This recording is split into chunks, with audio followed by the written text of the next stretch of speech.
معاكم دكتورة عزة شعبان جودة، اخصائي التغذية العلاجية والتجميل، والنهارده هنشوف السيشن اللي ممكن تطبقوها كلكم من البيت. عايزاكم كلكم تطبقوها وتقولوا لي رأيكم ايه. سيشن بالكارنتي، حمام كريم وريليت اويل عشان تطري وترطب الشعر. يلا نشوف الخطوات.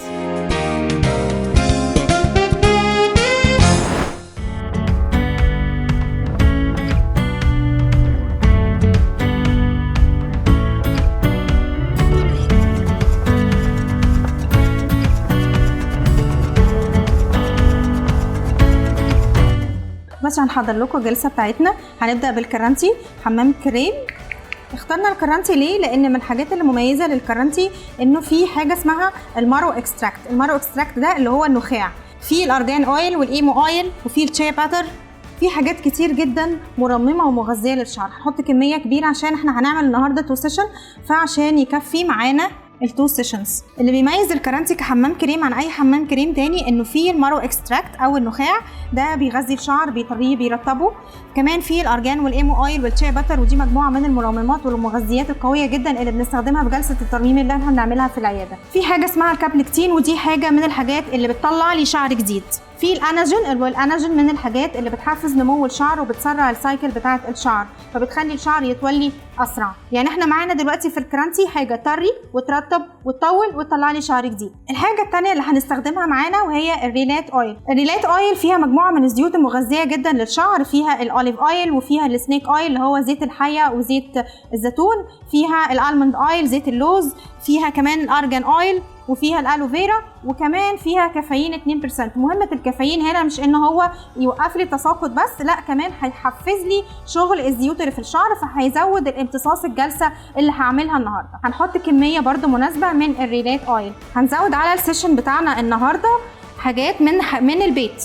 اول حاجه زي ما انتم شايفين الثوم من الحاجات اللي بتقلل لي التساقط، بتحفز لي نمو شعر جديد. كمان مضاد اكسده قوي جدا هنحطه عشان نزود القيمه بتاعه السيشن بتاعتنا. انا الكميه اللي انا بحطها زي ما انا قلت لكم في المره اللي فاتت، انا بحط كميه تكفي لي 2 سيشن. ودي بيضه، البيض فيه ليسيسين وفيه كيراتين وفيه بروتين، فيه صفار البيض، وده احماض دهنيه مهمه جدا جدا عشان ترطيب الشعر.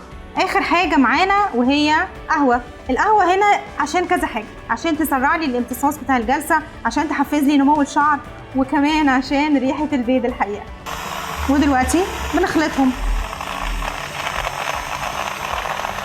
وده بقى الخليط بتاعنا اللي هنستخدمه. دلوقتي هنبدا السيشن. انتوا شايفين الشعر معانا عاملين ازاي؟ عشان بس هو التارجت في السيشن ده هو ترميم وترطيب الشعر، احنا مش بنفرد خالص. فشكل الشعر هنا ضل وناشف وهايش وبيتقطع، فده اللي احنا عايزينه من السيشن النهارده، ان احنا نطري الشعر نرطبه، ما يبقاش المنظر كده. عادي بقى هتعملوه في البيت زي ما بتعملوه عادي كأي حمام كريم. هنفصل الشعر ونبدا نوزع خصله خصله. شايفين بسرح الشعر ازاي؟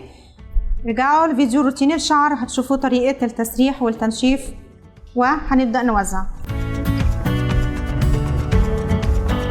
طبعا اللون كده من القهوه، مفيش ريحه خالص، الريحه اختفت عشان اللي احنا حطيناه، مع اننا حاطين توم وحاطين بيض، بس مفيش ريحه خالص. القهوه غطت على الريحه ومفيش ريحه. كمان ريحه الكرنتي والريليت اويل غطت عليهم. زي ما انتم شايفين هدعك الشعر، هدخل المواد جواه.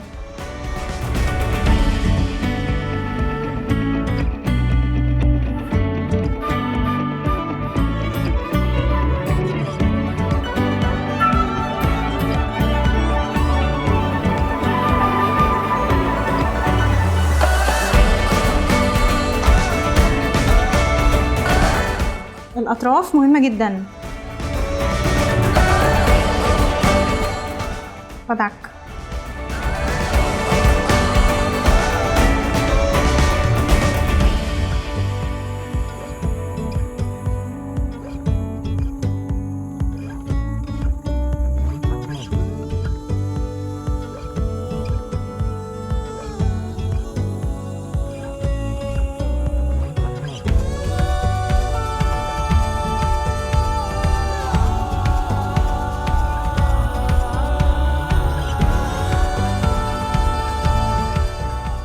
نتأكد ان الشعر كله بقى متوزع كويس. ده اول جزء، هتكملوا بقية الاجزاء بنفس الطريقة.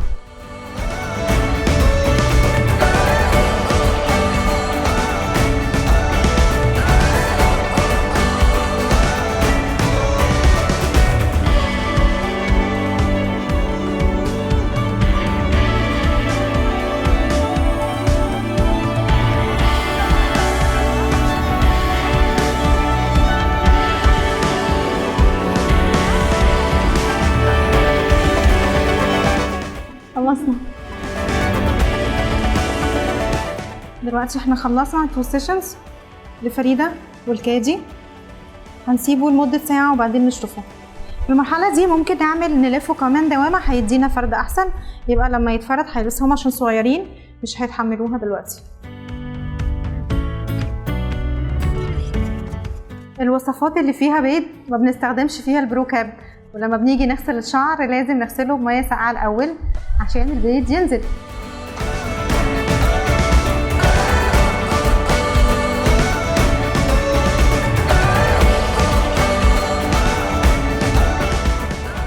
فريدة شعرها عشان ويفي شويه اكتر من كادي، يعني كادي شعرها كيرلي اكتر، فريدة باين ان في احسن شويه، مع ان فريدة عندها الحته الاطراف عندها دامجت شويه بس اتحسنت كتير باين، ولمعه الشعر باينه جدا. غسلنا شعر كادي بقى اطرى، بقى اسهل في التسريح، بقى بيلمع احسن، بقى اطرى باين طراوته. محتاج اكتر من سيشن عشان يظبط اكتر من كده، لكن النهارده عملنا سيشن واحده. ممكن هي ومامتها يعملوا لنا كذا سيشن في البيت ويقولوا لنا هم يكتبوا لنا ريفيو بعدها. اطرافها اللي كانت في اول الفيديو بصوا عامله ازاي، باين جدا لمعه الشعر. الشعر الحلو هو الشعر الساحل من الغرز، الشعر الحلو مش شرط يكون ليس. ما تنسوش دايما جمالك مع دكتورة عزة، ما تنسوش دايما صحتك بأمان مع دكتورة عزة شعبان، والسلام عليكم ورحمة الله.